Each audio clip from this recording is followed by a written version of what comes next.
Septième attitude, le lâcher-prise. Nous avons pu aborder les 6 autres attitudes précédentes que je rappelle: le non-jugement, la patience, l'esprit du débutant, la confiance, le non-effort, l'acceptation.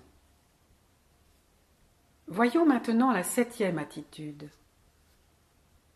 le lâcher-prise. Il y a, dit-on en Inde, une façon très intelligente d'attraper les singes. L'histoire raconte que les chasseurs font dans une noix de coco un trou dont la taille permet à un singe d'y passer juste la main. Puis, ils forent 2 trous plus petits à l'autre bout. Ils font passer un câble et fixent la noix de coco à la base d'un arbre. Ils glissent ensuite une banane dans la noix de coco et se cachent. Le singe descend, passe la main dans le trou et attrape la banane. Le trou est taillé pour y laisser entrer une main ouverte, mais pas pour en laisser sortir un poing fermé. Pour être libre, il suffit au singe de lâcher la banane. Mais il s'avère que la plupart des singes ne lâchent pas prise. Souvent, notre esprit nous tient captifs d'une façon fort semblable, malgré toute notre intelligence. C'est pourquoi il est fondamental pour la pratique de la pleine conscience de cultiver l'attitude du lâcher-prise, du non-attachement. Quand nous commençons à faire attention à notre expérience intérieure, nous découvrons rapidement qu'il y a des pensées, des sentiments et des situations auxquelles notre esprit semble très agrippé. S'ils sont agréables, nous essayons de prolonger ces pensées, ces sentiments et ces situations, de les faire durer indéfiniment et de les faire revenir encore et encore.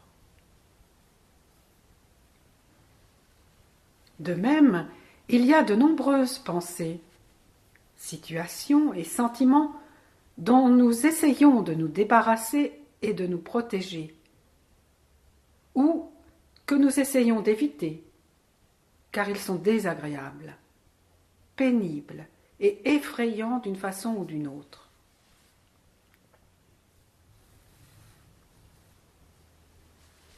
Dans la pratique de méditation, nous mettons délibérément de côté notre tendance à valoriser certains aspects de notre expérience et à en rejeter d'autres. Nous laissons plutôt notre expérience être ce qu'elle est, et nous nous entraînons à observer l'instant, instant après instant. Le lâcher-prise est une façon de laisser les choses être, de les accepter telles qu'elles sont. Quand nous observons notre propre esprit en train de retenir ou de repousser, nous songeons à abandonner à dessein ces impulsions, simplement pour voir ce qui va arriver si nous le faisons. Quand nous nous surprenons en train de juger notre expérience, nous laissons passer ces pensées-jugements. Nous les reconnaissons et, simplement, ne les poursuivons pas davantage. Nous les laissons être, et ce faisant, les laissons passer. De la même façon, quand des pensées ayant trait au passé ou au futur se présentent, nous les laissons passer. Nous regardons, tout simplement.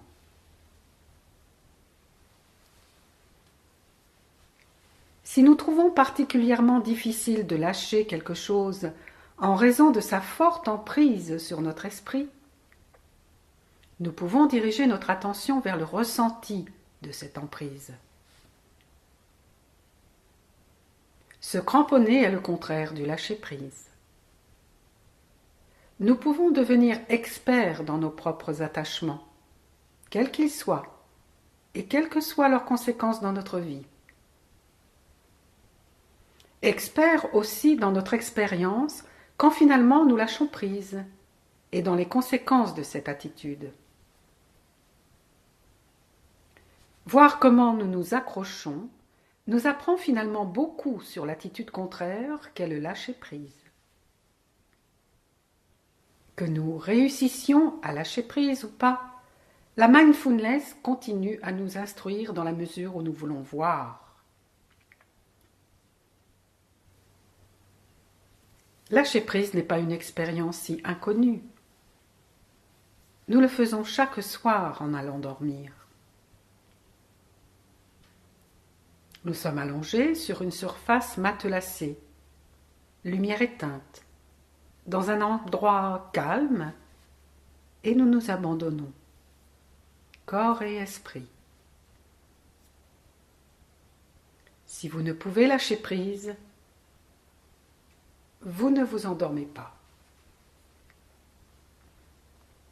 La plupart d'entre nous avons l'expérience de périodes où notre esprit ne s'arrête pas et quand nous allons nous coucher, par exemple. C'est un des premiers signes d'augmentation du stress. À ces moments-là, il nous arrive de ne pouvoir nous libérer de certaines pensées dans lesquelles nous sommes en fait trop puissamment impliqués. Et si nous essayons de nous forcer à dormir, les choses empirent. Si vous pouvez donc vous endormir, vous êtes déjà un expert du lâcher-prise. Alors, vous devez simplement vous entraîner à utiliser aussi cette compétence quand vous êtes éveillé.